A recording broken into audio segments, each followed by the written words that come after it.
Michele here, CEO and co-founder of Clearco. She's here to talk to us about her experience, lessons learned as a startup founder, and of course her path in building towards Clearco. Hi, Michele. For those, Hi. hey, I'm sure your face is familiar to many people on the call, but just in case you're not aware, I'll do a little blurb here on the intro. She is a tech titan team, serial entrepreneur, started 6 companies before 35th birthday, this incredible stuff. In addition to being the co-founder and CEO of Clearco, Michele also, you may recognize her from being a dragon on CBC's hit show Dragon's Den. But Clearco is now a double unicorn, valued over $2 billion, has invested over $3 billion in 7,000 plus companies, making it the biggest e-commerce investor in the world. Super impressive stuff. And for skiers out there, a little tidbit, Michele is actually on the board of Vail, which I is something am. she shared with me when we met in person a few years back, which excited me as a skier. Anyways, so excited to have you with us, Michele. Thanks for joining. Oh, it's great to be here, David. And I don't know if David remembers this, but I think he interviewed me for a job when I was like 22 years old. So a long, long time ago. Yes, the circles in Toronto and Canada are small. I think we were both at Queens as well. Yeah, But anyhow, totally. so happy to see you here today. I'm excited to ask you a few questions here. So to kick it off, wanted to kind of go back a bit and hit rewind and have you take us through the very beginning of your journey as a startup founder and serial entrepreneur. What are some of the challenges that you faced? What are some of the learnings that you had at the beginning of your impressive career?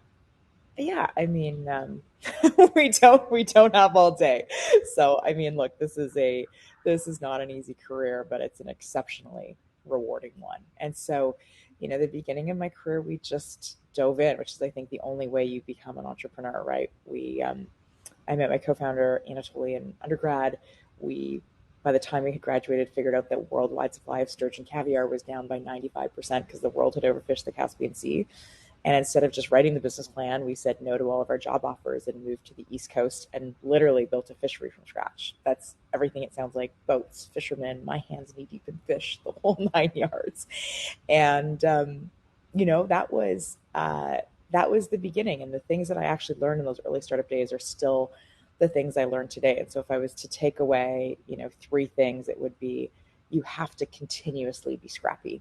And that means getting things done, showing your team you can get things done, rolling up your sleeves. There is no job that is too big for you or too small for you as a startup founder. I mean, CEO, no one told you it stands for Chief Everything Officer. So that's, I think, probably the first thing that I still do today. And even within our company today, when things get overly political and we're not doing this, I'm like, guys, someone pick up the phone and get something done.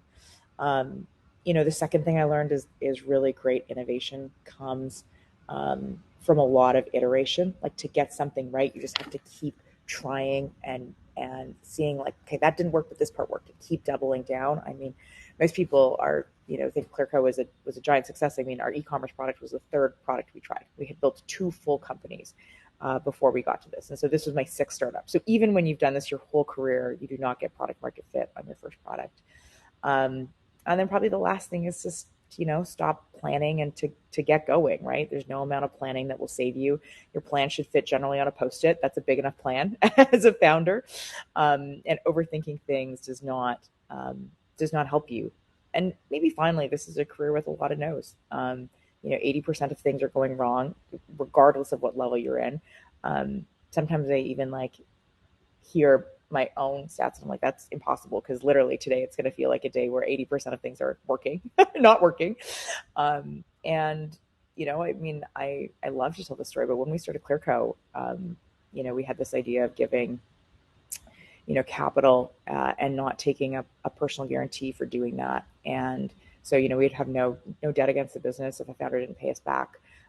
We wouldn't bankrupt their business, or we wouldn't take their house. And it wasn't VC. We wouldn't take equity. We would do it as a rev share, and we would need your Facebook and all sorts of your data sources to be able to do that. And Andrew and I went to Wall Street, and we got 200 no's. We got 200 people who were debt investors that said this will never work. And and now all those people come back to us and they're like, wow, you guys have built a category. And I'm like, yeah, but this is what it feels like to build a category. Everyone laughs at you at the beginning. So if that's happening to you, know that that's very, very normal. Interesting point around even within one startup with the pivots, it could feel like multiple startups. So, in fact, what would be your estimate out of the six that you founded? Was it more like 20 once you added up all those pivots together and looked at it in aggregate? Oh, it's way more than 20. I mean, I can give you, sometimes you have to understand the scale of fuck up you need to have to like appreciate what it is to be a founder. So, I mean, we're running Bytopia, which is this daily deal site. There's so much competition. We're getting margin compressed everywhere. We're like, we have this massive database. We're like, okay, what else can we sell these folks? So the first thing we try is building scheduling software, which is like a open table, but for everyone but restaurants. So think for spas and for fitness studios. I mean, we built all of this scheduling software. This was like a year of build. We got 100 customers on board, didn't have the right team, couldn't make it work. Like that's the level of like kind of had to throw it all out.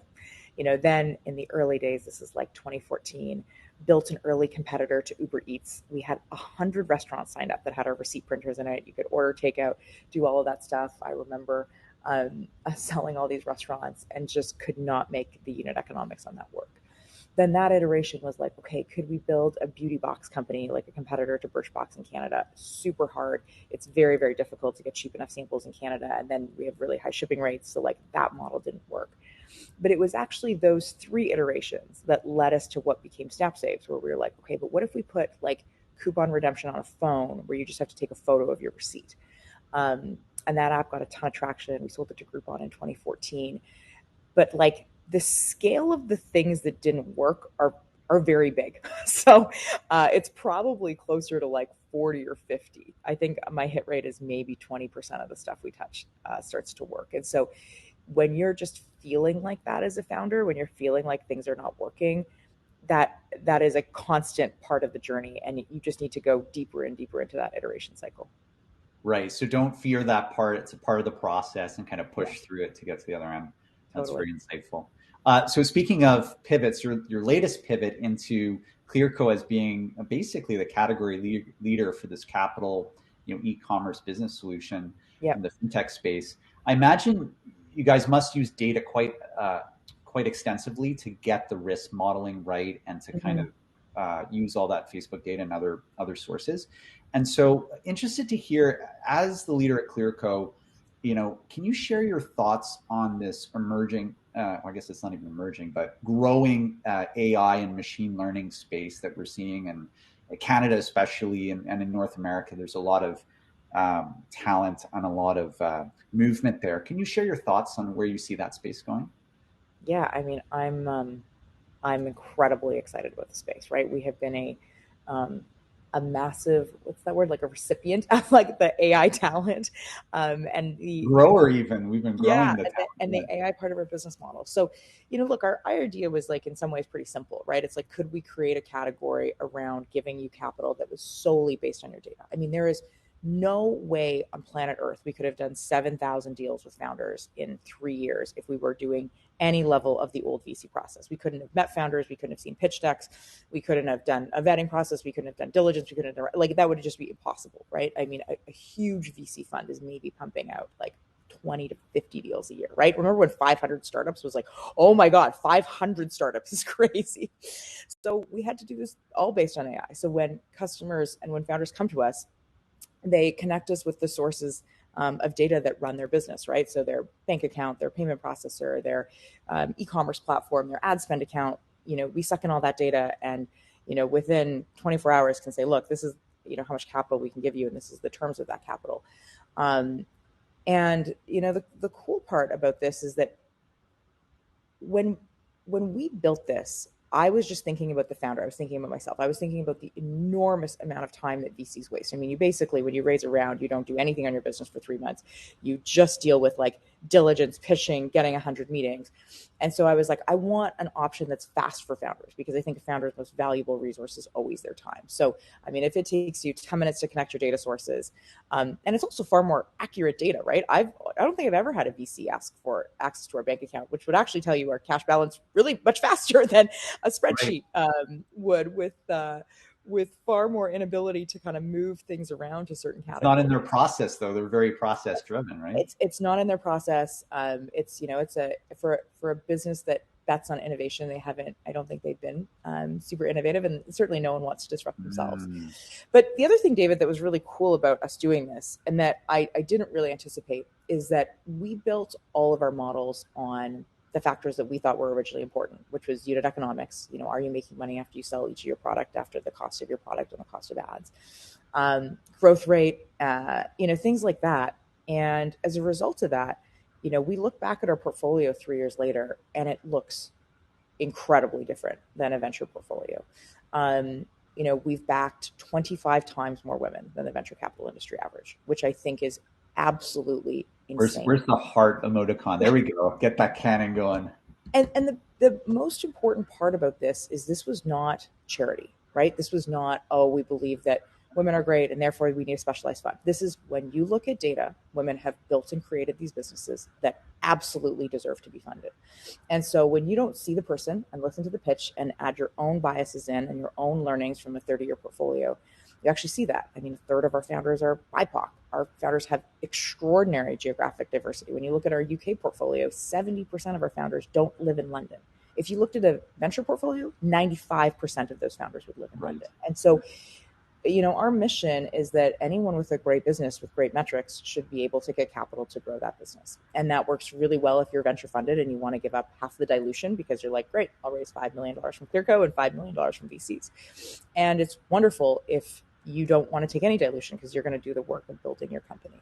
But the AI piece was exceptionally important here. And I think AI sometimes, because everyone wants a negative news story.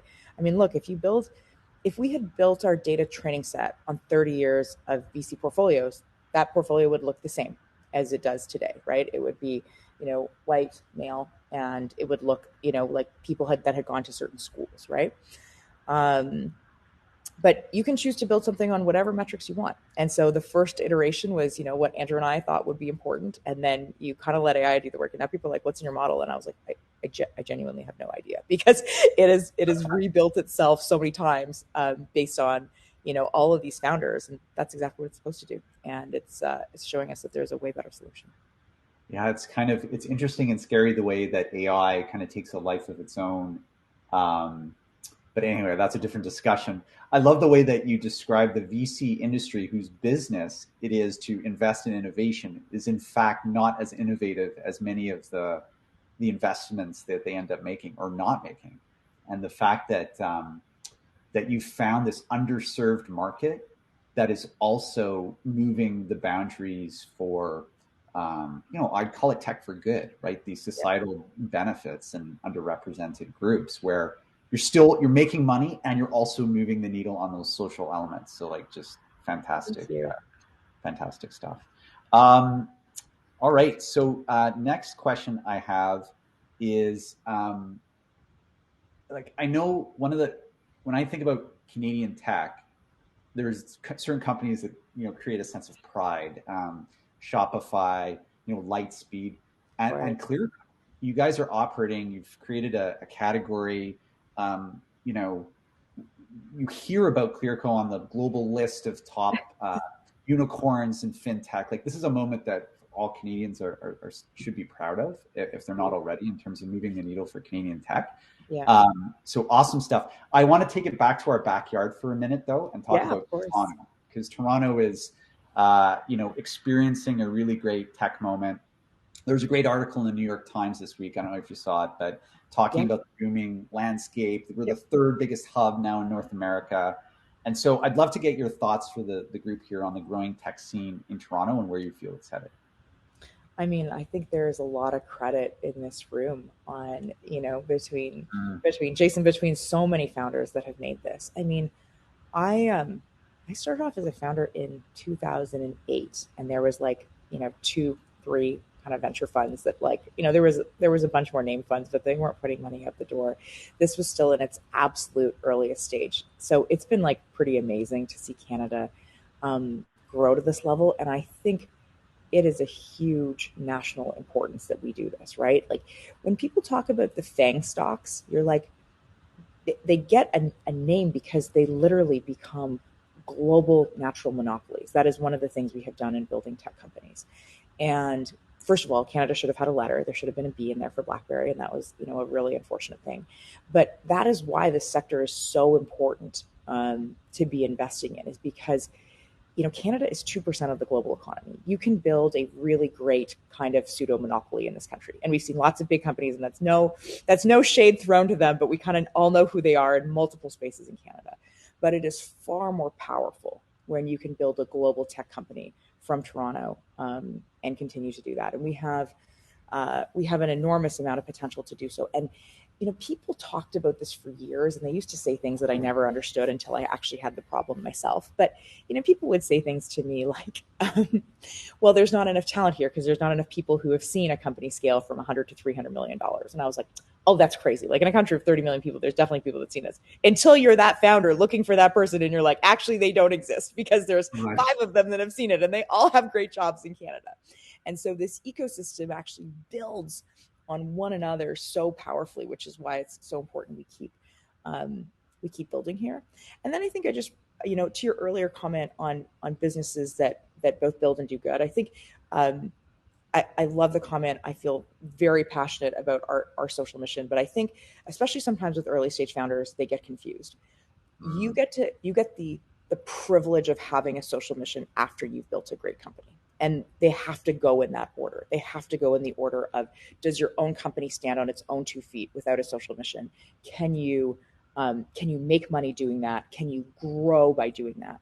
And I think that this is important because I see a lot of entrepreneurs get very lost at the early days, where something is just a socially mission driven, which is fine, but that's called a nonprofit, or it's called an NGO, or it's called something, or it's a charity. It's very, very different. And I always think you have the best shot of changing the world when your idea gets to scale, because capitalism has many bad features, but one of its best features is that when you build something big, the market no longer gets to ignore you. And so one of the, I think, profound side effects that we've had, at least in our space, is that we built a product that was better for entrepreneurs to fund their company, and now the market had to react. So we have a $1 billion competitor in Europe. I mean, you could look at that as like, that's terrible, we have a competitor. I'm like, we created a category out of Canada where this is big enough for other people to copy.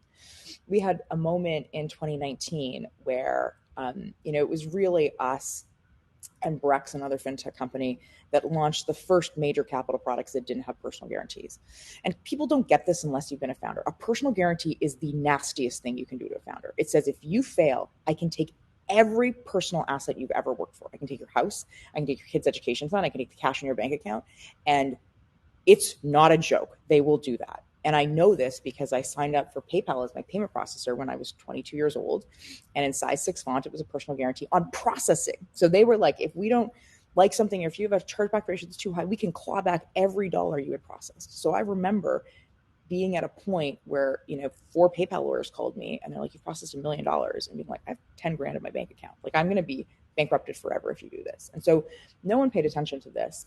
Of how nasty these personal guarantees were. They didn't want to do the work to actually understand if these businesses were any good. But the end of my story is that at the end of, I think it was 2019, because we were still in the office, Amex launched their first credit card for founders that didn't have a personal guarantee. Like, the fact that, this little Canadian company and one other fintech put a product out in the market that Amex, the Fortune 50, had to respond to, I think is a mind-blowing amount of impact.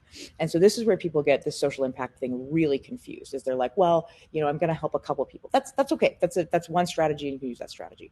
But when you build something that challenges the market, everyone's got to respond, and they got to respond really quickly. And to me, that creates more good in competition than I think you could alone. And I'm very happy. I'm happy to see proliferation of our space. I'm happy to see the category get traction.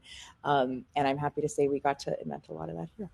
That's so amazing. I mean, I hope everyone here on the call is listening and internalizing what Michele is saying, creating a category out of Canada, not being afraid of global competition, embracing it, leading it. We can do it from Canada. We can. Totally. It's a mindset thing. I think a lot of what people that move to the US learn and end up coming back. I know that talent's in short supply in some areas, but they bring back that Silicon Valley mindset Yeah. and that bold vision to go bigger. And I think that's what you and the team are bringing for us in Canada. And just so encourage everybody on the call here, please take that and apply it to your own areas. So I had a question here about, so Intuit's moving we have an office in Mississauga. We're moving it downtown, front of Spadina. There's a new build there called The Well. So we're really Amazing. excited about Beautiful it. building. Yeah, we'll have to have you over once it's Mm-hmm. built and finished. But my question is, I saw in Toronto Life last Yeah. week an article where you were talking about the excitement that you get when you're back now with folks in the office. But there's also this kind of new world that we're in, this hybrid world where people were trying to give flexibility, and there's a lot of good stuff that has come out of working from home during COVID. Would love to hear your thoughts on how do you get the right balance, right? What are your thoughts about this emerging hybrid space? Okay, so the first thing I should acknowledge is that I've been completely wrong on this topic many times. I mean, we were an office that I thought everyone needed to be in the office. I was in the office every day. I loved what an office did. I loved the fact that you brainstormed at all hours of the day. You ran into people. You had an enormous amount of creativity. I mean, when we started Clearco, people came to Andrew's in my apartment for the first year and a half of the company's existence. Like, I was all about being together because I think it just generated such good ideas. And then COVID hit and I had no choice. So then I was like, great, we're exactly what I don't want to be. We are a remote company. And I think, like all great things, you just adapt. And so clearly we figured out how to become a remote company. And I got an enormous benefit of getting to live in different places during COVID, getting to see different people. In a couple of places, we had still set up a war room, so a bunch of us were together in a couple of the times during this. And so right now, my view is, how do you create a really good hybrid work environment? So I think teams need to come together once every 2 months at a minimum. And you need to be very thoughtful with that time. This is not like a return to office so you can be in the office. I think that's stupid. You have to have a lot of intention on doing that. And so I think about now, how do we bring our exec team together once every 60 days? I think I love the idea of like, hey, the team's going to come in for 4 days or 5 days, and you have individual teams think about how they spend time together. And then you figure out how to do good retreats, because we had these great, twice a year retreats before COVID where you'd really get to know people. Like you'd go, you get to drink at night, you get to spend time understanding them on a personal level. And so there's no replacement for that. But as soon as you've built that bond, you can do a lot of video calls and you can do a lot of other things. Where you do it. The second thing I think that's really important to talk about in the Zoom world is this endemic. I call it an endemic in our company. I think it's in everyone's company. There are not one meeting occurring at once. There's actually 25 meetings occurring at once. And I literally, at some points in meetings, I tell people to put their hands up. Like, get your hands off that keyboard and get your hands off your phone, because we cannot have a conversation where we're solving a problem. In a normal meeting, you would sit there, everyone would turn their phones down, and you'd have a conversation for an hour and you'd solve a problem. Now what you have is, oh, David, can you believe that Jason just said that? Can you believe that just happened in the chat? What is she talking about? Why is she doing this? And you literally I would just love to visualize it. You have like 30 text message chains going on when you have 5 people in a room. And you're like, this isn't productive. You either have the guts to say, I didn't understand what you mean. Let's work this out on the call.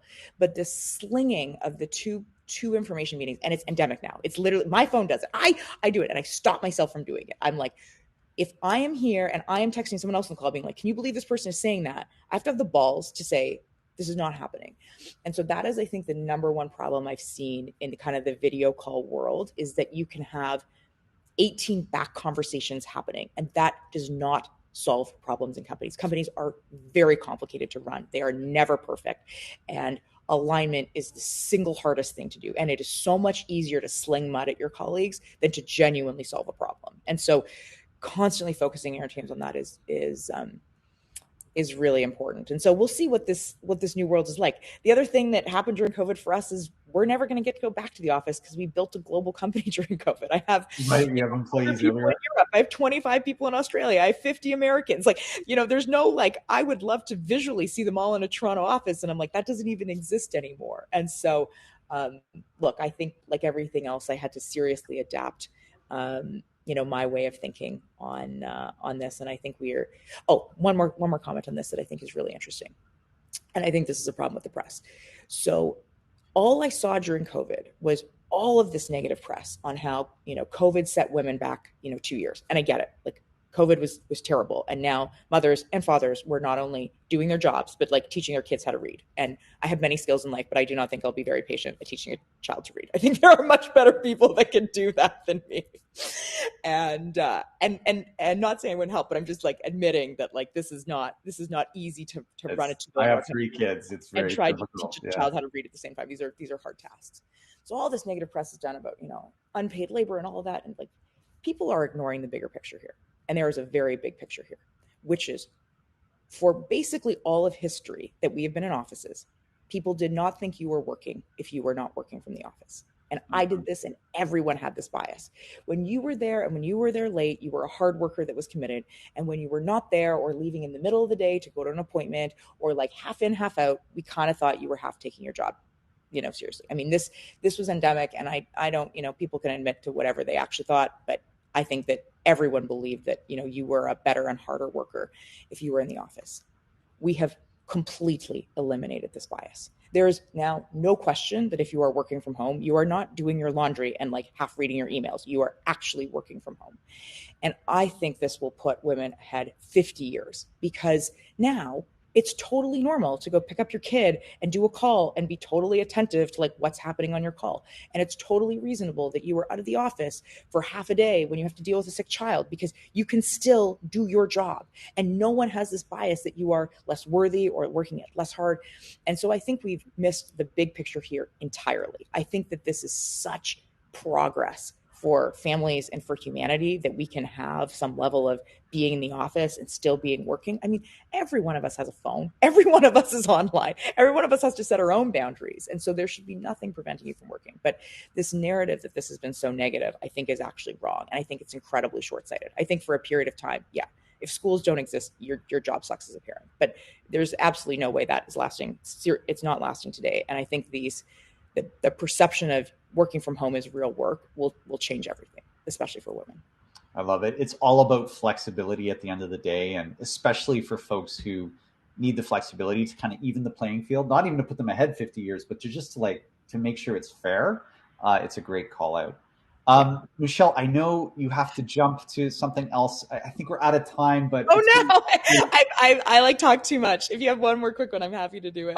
Yeah, actually, any thoughts, any final thoughts for this group? You've just had such an amazing career. Any as a small business owner, right? As a Yeah. startup, any final tips or tricks for the team? Something top of mind that you can share? Yeah, I mean, just if you're thinking about it, just do it. I know that sounds like such simple advice, but I get so many people. I mean, people on Dragon's Den all the time, and I've been thinking about this for 10 years. I'm like, the world's changed a lot in 10 years. You got to go. There is, never run your life based on embarrassment or based on resume readers. I mean, my career made no sense. I went from, you know, coffee shop to caviar to, e-commerce to coupons to like, fintech. Like people, this would have never made sense to anyone conventional. And then I would constantly focus on spending your time thinking about opportunities versus thinking about complaining. There's many things that go wrong. This is a career that has constant no's, that has constant challenges, that literally like there is a new, I mean, I can't even, it was really funny. I started like laughing uncontrollably at dinner with one of my executives the other day. And obviously the supply chain crisis had had a decent effect on our business because when you back e-commerce founders and they can't get inventory, they can't sell their products. So, we made it through Q4 where we made it through a global supply chain crisis. And he's like, why are you laughing? And I'm like, well, I just didn't think we'd make it through a supply chain crisis and like a world war would break out next. Like that was just not on my roadmap of things that we might have to deal with this year. And I think it's important that you just remember to kind of, see the humor and absurdity of everything that happens in your business. To remember that every single company that was successful almost went bankrupt, 20 times. I mean, this is like Apple, this is Nike. These are the most successful companies we look at. Your journey is no different. And that ultimately you get to have so much impact as a founder. It should make these other things really worth it. And we get to build, I think founders build the world that we want to live in. I think they are more effective than governments. They're more effective than large organizations at building what we want to see. And so it's an important job in society. And I just want to encourage everyone to keep fighting the good fight, because there's been lots of days where I felt like I just couldn't fight another day. And then one day you wake up and you're like, wow, we've actually built something that's of meaningful size and scale. But there's some days it feels like a pretty miserable journey to get there. So keep fighting the good fight. Yeah, keep fighting. Inspirational stuff. Build that category, everybody. Thank you, Michele, for the great conversation, for spending the time with us today. All right. Thanks, Michele.